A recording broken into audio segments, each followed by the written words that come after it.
Inside this box is a mysterious item. It's an item that no one has ever seen before. I haven't even seen it. And after I show it to you, no one will ever see it again. It's a bold claim. Are you interested what's inside the box?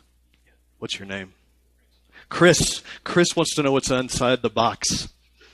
I dare say many of you also want to know what's inside the box. Chris, I'm going to show you what's inside the box in just a moment. But let's make this a little more interesting.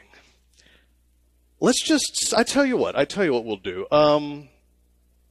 In just a second, I will show you what's inside the box. But in the pursuit of ideas worth spreading, let's make this a friendly little wager. If I show you something that I have just described, at the next break, and after all those next speakers, would you be willing to buy me a drink out at the bar? With the caveat that if I have misspoken, if I have said anything that lied to you at all, that I would buy your drink. We would one of us is going to buy a drink. Fair enough?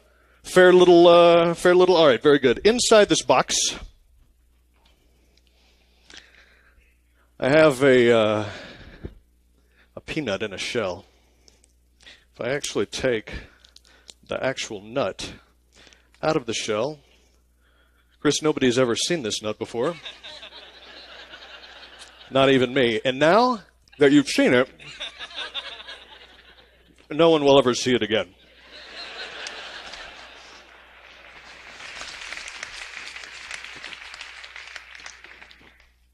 That, my friends, is the perfect example of a proposition bet.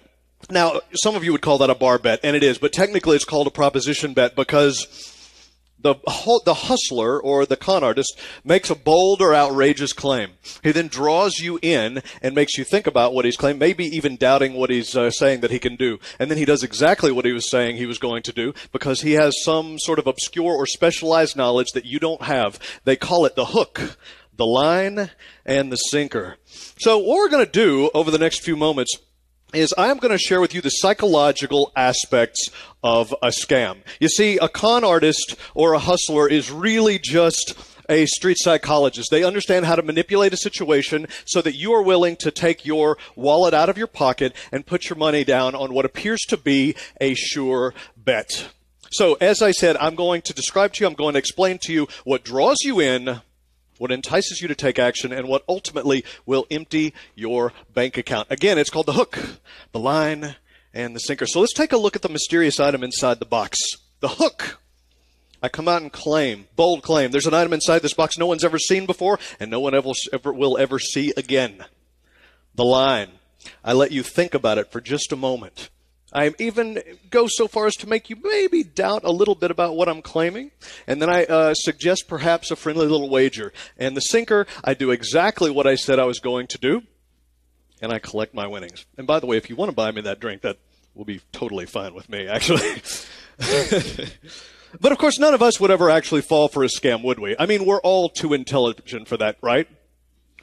Let me tell you a little story. When I was a kid, I used to have this romantic vision in my mind of what it must be like to be a hustler or a professional gambler. I bought books with titles like Games You Can't Lose, How to Be Treated Like a High Roller, Even Though You're Not One, and a treatise on the sucker effects of the three-card Monte. And for some strange reason, the idea of being able to live off your cleverness or your wits alone was very enticing to me. When I got out of college, my very first job was for a mortgage company. Every so often, one of the... Yeah, exactly, right. Every so often, one of the real estate brokers that did a lot of business with the company I was a part of, he would come in and he would talk about these quick turnaround deals that he was doing that was making him a bunch of money. And once he brought it up, every time he came in over the next several weeks, he would tell me about all the money he was making. He had even gone so far as to bring in one of the loan originators who was in the office there on some of the deals, and they were making money together. That was the hook. One day the loan originator came to me and said, hey, this real estate broker wants to know if you would like to participate in one of these real estate deals. And I said I was interested. She said, well, if you invest $9,000, in 30 days you will get back a check for $10,600. Now, being just out of college, I didn't have any money. And I told her that. And she said, oh, I totally understand. But if you're really serious, you could go to the bank and take out a loan. My response was, well, I don't think they're going to give a guy with no collateral $9,000 loan for partial ownership in a piece of property that we're going to try to flip. So I just don't know if that would work. And she said, you know what, you're probably right. But if you're actually serious about being an investor, then you can tell them that you're going to take it out for furniture. So I did. That was the line. The sinker was that after I gave them a $9,000 check, more or less they skipped town, both of them. You see, the two had become romantically involved and had acted together as a team. To make matters worse, they would often call me and give me what appeared to be perfectly legitimate reasons for why the piece of property had not sold. It took me a while, but sooner or later I finally figured out I was going to be paying on a $9,000 loan for the next several years of my life. According to the Justice Department, Americans lose billions and billions of dollars every single year due to fraud. In fact, according to the FBI, they put out a report that said in 2011, Americans lost $485 million in online scams alone. If you want to talk about Medicare fraud, Medicare doesn't even have an exact estimate on how much they lose due to fraud. However, if we look at FBI estimates, again, they estimate that between 3 and 10% of all health care claims are fraudulent. And if we apply that math, that means between 17 and $57 billion are lost by the American public every single year due to Medicare fraud. If you think about all the different types of fraud that are out there, the numbers are absolutely staggering. So I guess the question is, how is it that really intelligent people fall for scams? Well, in the book Sleight of Mind, the neuroscientists Stephen Macknick and Susana Martinez Condi, they wrote this book, Sleight of Mind. They are from the Barrow Neurological Institute in Phoenix, and they write about a fellow neuroscientist named Paul Zak, who is one of the leading authorities on the neurobiology of trust. Now, according to Paul Zak, the key to a con is not so much that you trust the con artist. The key to a con is that the con artist shows that he or she trusts you. And when you feel trusted, your brain releases oxytocin. And when your brain releases oxytocin, you reciprocate that trust naturally. You see, oxytocin is the hormone that is released in childbirth, breastfeeding, social recognition, and cooperation. According to Zach, when you cooperate, when you help someone, it makes you feel really, really good. Quote unquote, I need your help as a potent stimulus for action. If we take a look at why Bernie Madoff's Ponzi investment scheme worked, what we learn is that basically it worked because he created this air of exclusivity. You see, Bernie Madoff wouldn't just let anybody invest with him. No, he only let people invest with him that he trusted. And because he trusted, they could trust him in turn. You see, he frequented private clubs, exclusive establishments, and he created this sense of a very unique, exclusive group. And by the time an investor was finally let into that world, their oxytocin circuits were firing all the way to the bank. They were. Now, interestingly enough, of course, there are many different reasons why we get conned or why we get scammed, and oxytocin is just one. Another common reason would be greed. So, that guy. Now, if you stop and think about it, okay, I tell you what, there's actually a really interesting quote. It's a grifter's quote. It's an old quote by a con artist, and it says, "You can't cheat an honest man." Now, what does that mean? Let me explain to you what that. In fact, if you set a con artist down and you said, "Hey, how do you justify stealing someone's money?" They would say, "You can't cheat an honest man." And here's the philosophy. Here's the perspective behind that. They look at it as though the potential victim is actually getting ready to take advantage of them. You see, the way a con works is it sets up a situation where the way that the potential victim views it is that everything is in their advantage. They can see that they have every advantage and that they are actually going to take the con artist's money. And the con artist's perspective is that if they can see all of that, that they're not being honest and they're going to steal the con artist's money for their own greed. And that is the reason why they're more than happy to justify stealing your money or someone else's money by saying you can't cheat an honest man. Now, it's important to understand as well that that even though I'm kind of laying out for you the anatomy of a scam, how it works, that unfortunately, as long as there are people around to think about figuring out how to take advantage of other people, there will be scams, and you can't completely control it, and you can't completely protect yourself. However, there are a few indicators that I will share with you that should, if you find yourself in a situation where you may potentially be getting scammed, these should set off red flags in your mind. Number one, a con artist is going to try to get you to participate in a situation where you are willing to give your money to them. The key word there is willing. You see, the police are going to have a hard time doing a whole lot about it if you willingly gave your money to somebody.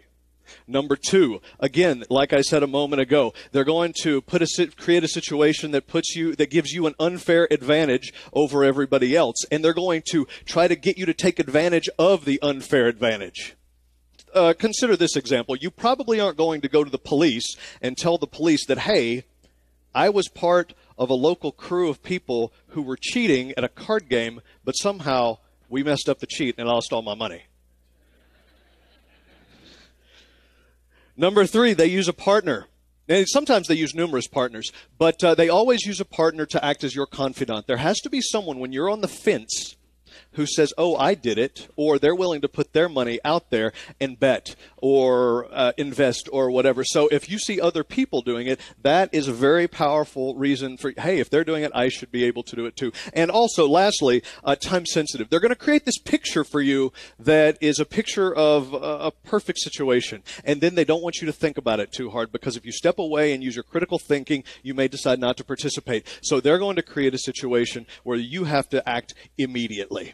Now, as I said just a moment ago, unfortunately, I can't protect you. I can't give you everything because there's no way to truly protect yourself. If you were to walk out of here thinking that you couldn't get conned after listening to me talk, you're actually a much easier target to con. But now that you kind of understand the anatomy, the hook, line, and sinker, and now that you understand some of these indicators so that maybe the red lights will go off in your mind if you find yourself in this situation, hopefully you will be able to protect yourself just a little bit more. But I think the real question is, what would this actually look like in action? Right? Well, I've given you some examples, but I'd like to share with you right now I'd like to share with you what it actually really does look like in action. We asked, during the break, we asked a couple of people to participate. We have, Ben, you can come out with the camera, and we have Dustin, our... You've been like the mascot for TEDxNashville this year, Dustin, and we have Scott, right? Scott, join me right over here on this side. Dustin, you'll be right there. So what we're going to do is I'm going to share with you a street game. It's actually, you might see this played on the streets of big cities. The idea of this game is called Chase the Ace. It's also kind of called Find the Lady. The technical name for it is the 3-card Monty. It uses 3 cards.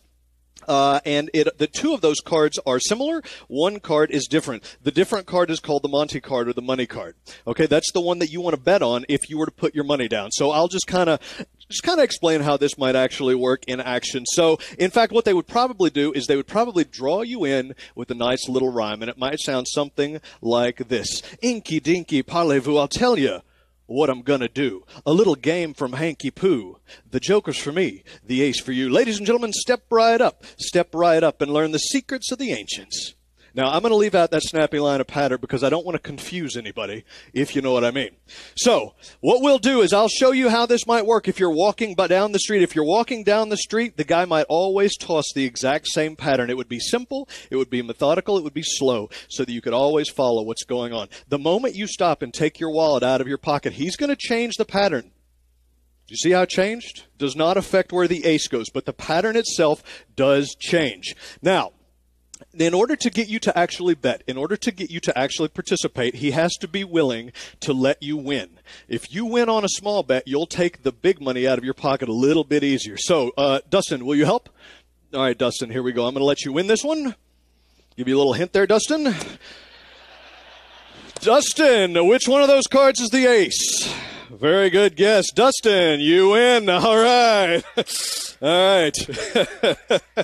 Dustin, you just won. That was a $10 bet, Dustin. You just won $10. And in fact, I forgot to point this out, but remember this, Dustin, the ace always starts in the center because if it doesn't start in the center, it can be a little bit hard to follow. Now, here's what I want you guys to understand. As I mentioned a moment ago, there are, first off, you have a time-sensitive situation. He has to make a decision quickly. Second off, it's a situation where you're willing to get your money involved. He's willing to participate. It's going to be tough to justify that later on. Third, partner. Here's what you don't know. The reason that this is actually he can't win is because I have a partner that he doesn't know about. That's why I have two people up here. So what we're going to do here is you're going to help me out. You're going to play as my partner, if that's all right with you. So what I'm going to do is I'm going to actually have you, if he guesses correctly, I'm going to give you a signal. I will call out. I will say like that. So if you guess correctly, I will go, and when I do that, all I need you to do is I'm going to need you to say, I double that bet. Can you do that? Yeah. Okay. So in other words, if he doubles the bet, because I only take one bet at a time, I would take his bet over yours. Now, you don't know that we're actually working together, so I'm paying a guy off that's on my payroll. So we're keeping the money between us. So you win one bet, and then you kind of take out the big money, and that protects me and anybody else on my team from losing any big money. Fair enough? All right, so here we go. Dustin, are you ready? All right, here we go. All right, here we go. Dustin, watch very closely. Dustin, here we go. All right, Dustin, all right. So I need a $20 bet to get this started. You willing to bet $20 on this? Yes? All right, fantastic. I hear a double over here. That's fantastic. That's $40 to this gentleman right here. So I need a $50 bet from you to get a little bit, because now he's got it. Are you willing to bet $50? Fantastic. Would you bet on this card, or this card? I hear a $100 bet over here. So which one would you be willing to bet on? This one right here, and very good. That you win $100. Sir Dustin, he's got confidence. You see, this, my friend, is a confidence game. You have to be willing to actually participate. You have to be willing to put your money on the table. So we're going to do this one more time. Now, the bet's now $100. So we're going to try one more time. Are you ready? All right, Dustin, here we go. Here's the ace.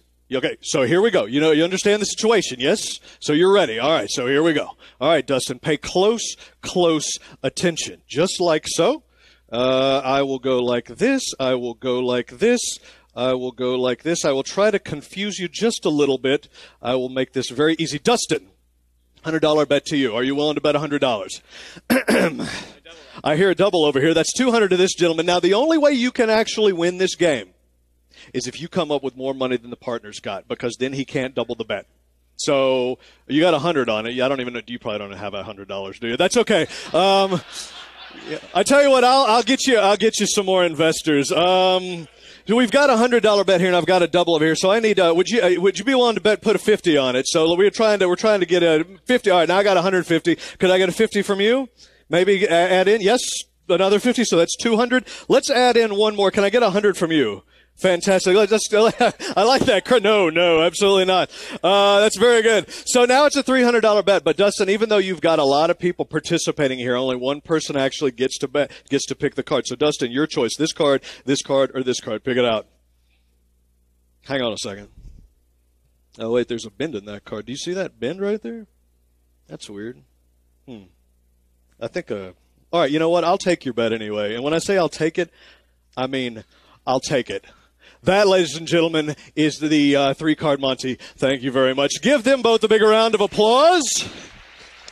Thank you very much. You guys can go back.